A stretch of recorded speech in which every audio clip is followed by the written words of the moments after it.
Welcome to class number 2. In this class, we're going to go over the betrothal of Mary and Joseph being selected to be Mary's husband. What an event this is going to be. But first of all, in chapter 5, I want to introduce you to life in the first century.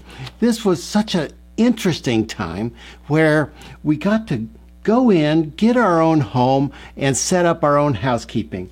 And so the chapter number 5 is Our House in Nazareth. Well, Anna has a spare house in Nazareth, and she lets us use it. And we're able to go in there and set up our own housekeeping. Now, let's just look on page 75. And we can see I've just put the house in Nazareth up here, and you can see how it works for us. This is a typical house in Nazareth. Now, you'll notice that there's something different about the roof. It's got a hole in it. These were houses in a desert, hot area without air conditioning. Have you ever been in a hot area like, well, let's just say Arizona? Can you even imagine being inside without any air conditioning? Really? It's just not bearable. And so much of the activity happened on the roof.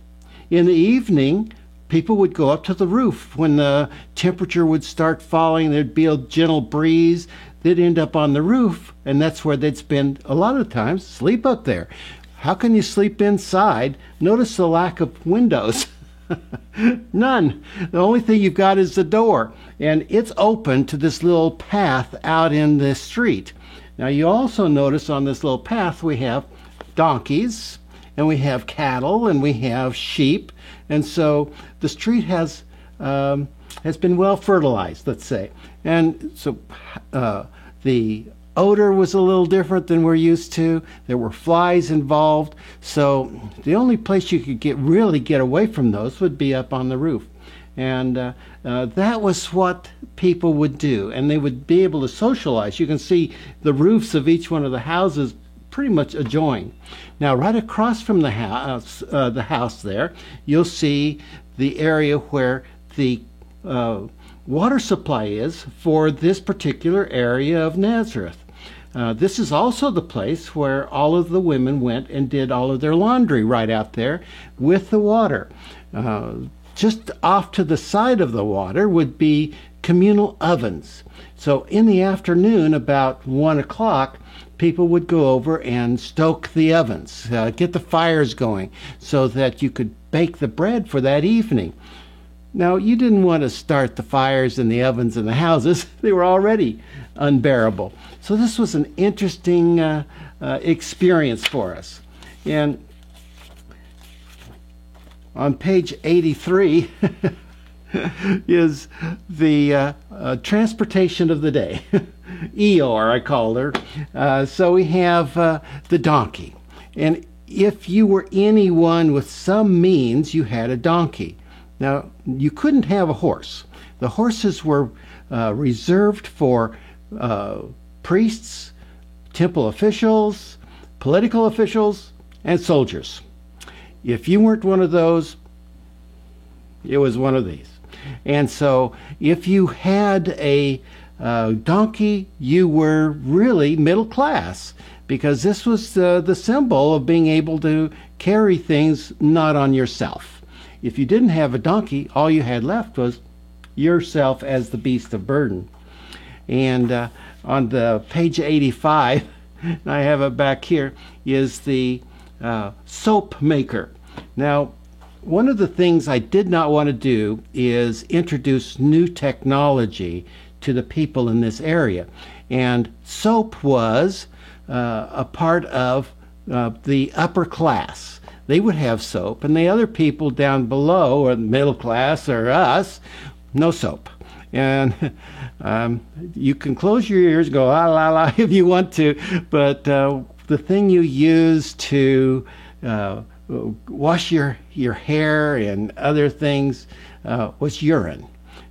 So when you went to the bathroom, you had a pee pot.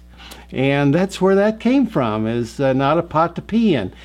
It was important that you retained your urine because it was the thing that cut the grease, the oil out of your hair and off of your body. So things were a little bit different odor in that day, so to speak.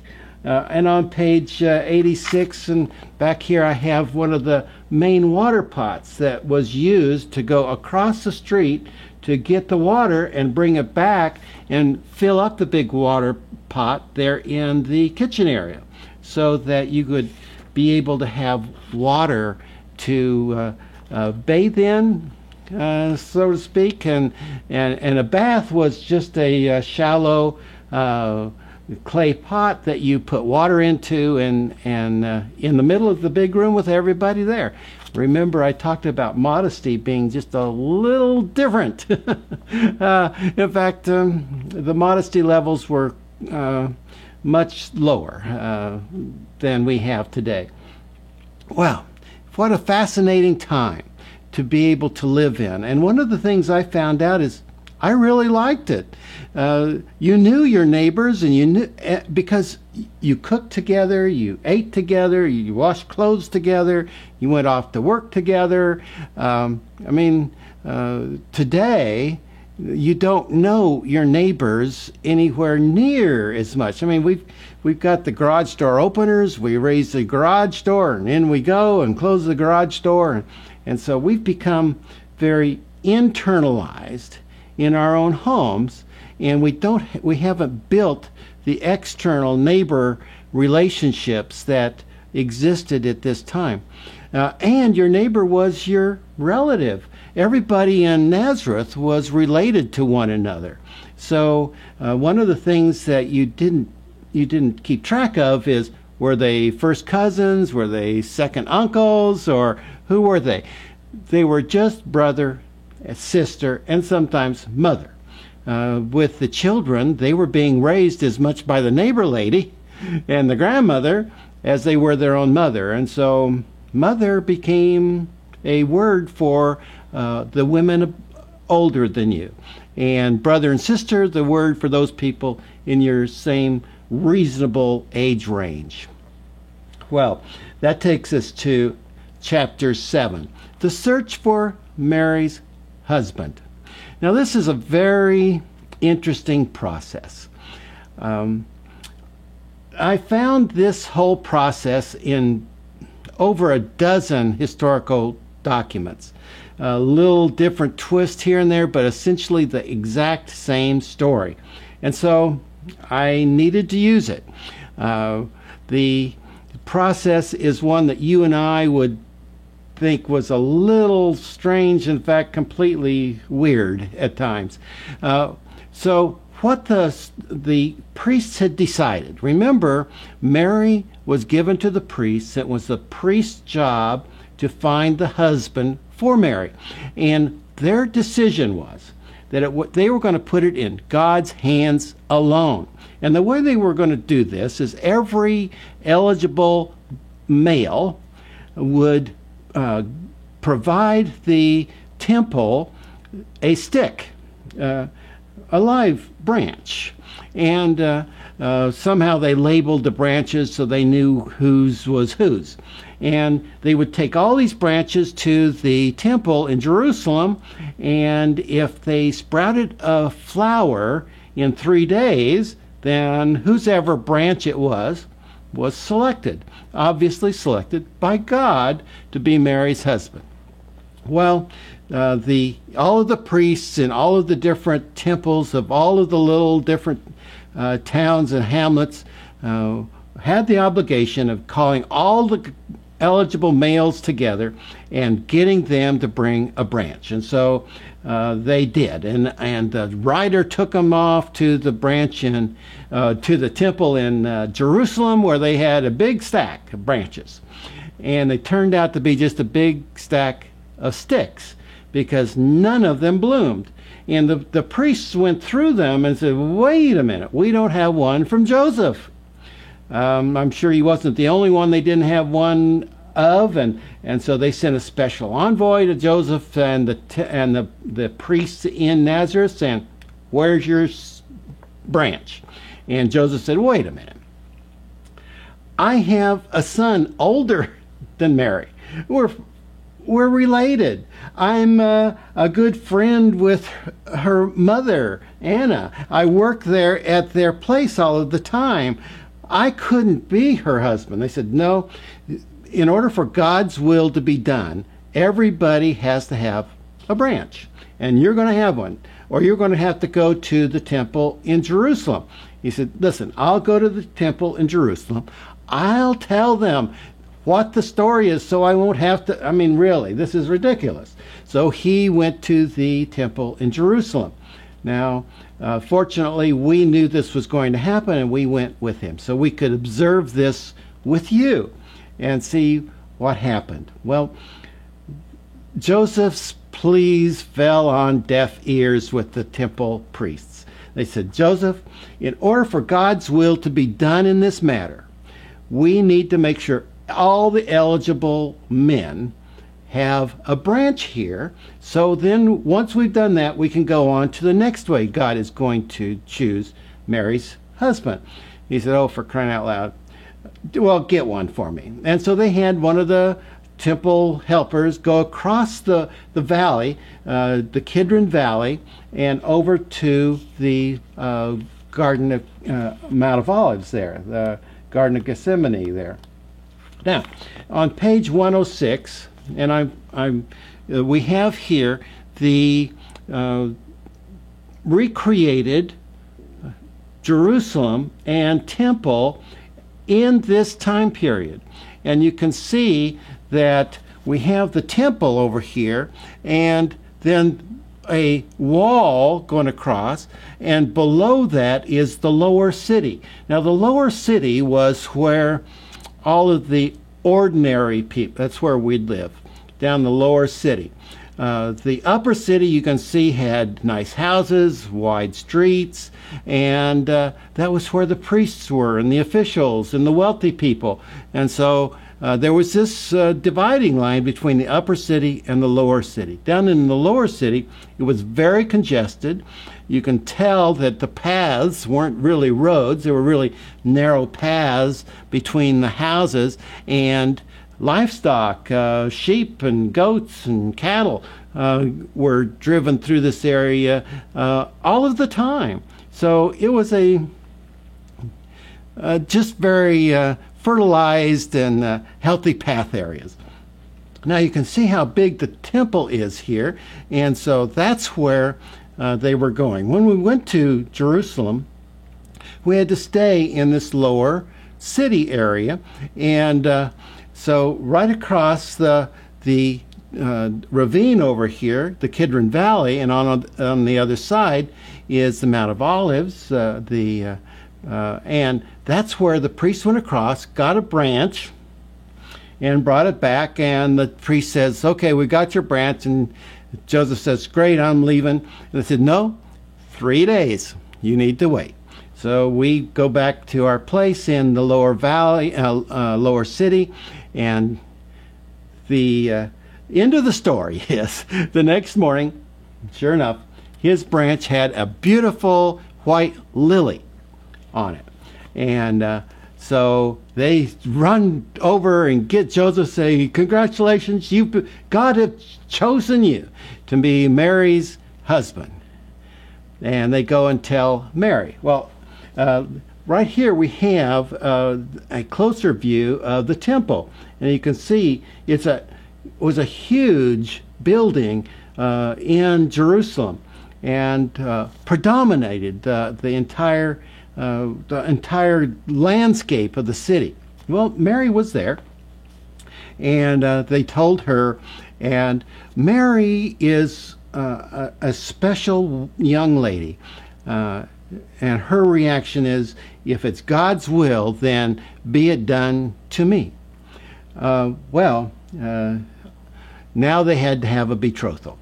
Now the betrothal was the big ceremony. This was a big surprise to me. As they got back to Nazareth then, they told Anna, and Anna, being the wonderful Jewish woman that she is, swung into action. Now, most of Mary's and Joseph's relatives were in Jerusalem and 6 miles south in Bethlehem and about 5 miles to the west in the Judean hills. That's where Elizabeth and Zachariah lived. So they decided to have it in a large compound area just outside of Jerusalem. And the betrothal ceremony lasts for 8 days and 7 nights. And so Anna had to bring all the people together, house them, feed them, provide them drink and entertainment for the 8 days and 7 nights. And what an event! What an event! With everyone there, it was wonderful to meet Elizabeth and Zachariah. And sure enough, Elizabeth was very pregnant, and Zachariah couldn't speak and wrote on his tablet anything he wanted to convey. Well, the event was a grand gala in the finest clothing that they could do. And Anna, being on the wealthy side, was able to really provide Mary and Joseph with the finest betrothal dresses and suits. And everybody was dressed accordingly.